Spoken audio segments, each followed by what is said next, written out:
ভালো থাকুন। On four থ্রিতে স্বাগত। আজকের বিষয় শারীরিকভাবে সুস্থ থাকবেন কিভাবে।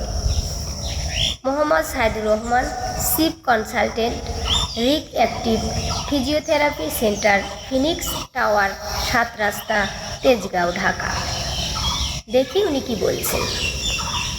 শারীরিকভাবে ফিট থাকার অর্থ কেবল পেশিবহুল শরীর নয়, এর অর্থ রোগমুক্ত থাকা, সতেজ সবল থাকা ও রোগ প্রতিরোধ ক্ষমতা ঠিক রাখা। বয়সের সঙ্গে সঙ্গে ডায়াবেটিস, রক্ত উচ্চচাপ, রক্তে কোলেস্টেরল বৃদ্ধি বা স্থূলতা জাতীয় রোগের ঝুঁকি বাড়ে। না হাঁটলে বা ব্যায়াম না করলে সমস্যা আরও বাড়ে। তাই শারীরিকভাবে সচল থাকতে হবে। কিন্তু কিভাবে সচল থাকবেন বা কী ধরনের ব্যায়াম করবেন? ব্যায়াম বলতে আমরা বেশিরভাগ বুঝি নিয়মিত একটু জোর কদমে হাঁটা, কেউ কেউ যোগাসন করে। এর বাইরে কি করলে শরীরের প্রয়োজনীয় ওয়ার্কআউট হয় তা জানতে হবে। বিশ্ব স্বাস্থ্য সংস্থা ও American college of sports medicine বলছে 18 থেকে 64 বছর বয়সী সুস্থ মানুষের সপ্তাহে 150 মিনিট মাঝারি গতিতে বা 75 মিনিট জোর গতিতে শারীরিক ব্যায়াম করা দরকার। নিয়ম করে সপ্তাহে 2 থেকে 3 দিন করতে হবে পেশির শক্তি বাড়ানোর ব্যায়াম।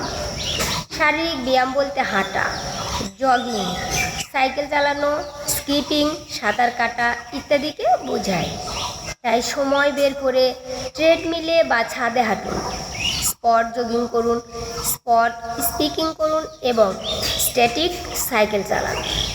সাধ্যমতো জোরে হাঁটলে হার্ট ও ফুসফুসের বেশি উপকার হয়। টানা 20 থেকে 30 মিনিট, টানা না পারলে সকালে 20 মিনিট এবং বিকেলে 20 মিনিট হাঁটুন। হার্ট ফুসফুসের কার্যক্ষমতা কম থাকলে বিশেষজ্ঞ চিকিৎসকের পরামর্শ নিয়ে ব্যায়াম করুন। হাঁটা বা জগিংয়ের আগে ভালো মানের জুতা পরুন। স্ট্রেচিং কি? স্ট্রেচিং বিশেষ কিছু নয়, শরীরের প্রতিটি পেশিসন্ধিকে সচল রাখতে বা এই ব্যায়াম। পা, কোমর, শিরদাঁড়ার স্ট্রেচিং এই সময় খুব কাজে আসবে। ব্যথা বেদনা বা অস্থি সন্ধি ও পেশির বড় কোনো সমস্যা না থাকলে স্ট্রেচিং করতেই পারেন। পেশি জোরদার করার ব্যায়াম দুইভাবে করা যায়, বাড়তি ওজন নিয়ে ও শরীরের ওজনকে ব্যবহার করে।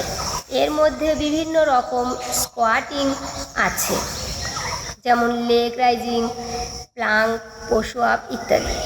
ইদানিং কয়েকটি নতুন ধরনের ব্যায়ামের ধারা চালু হয়েছে। সুরের তালে তালে অ্যারোবিক্সের সঙ্গে স্ট্রেচিং, ব্যালেন্সিং, স্ট্রেংথ ট্রেনিং ইত্যাদি করা হয়।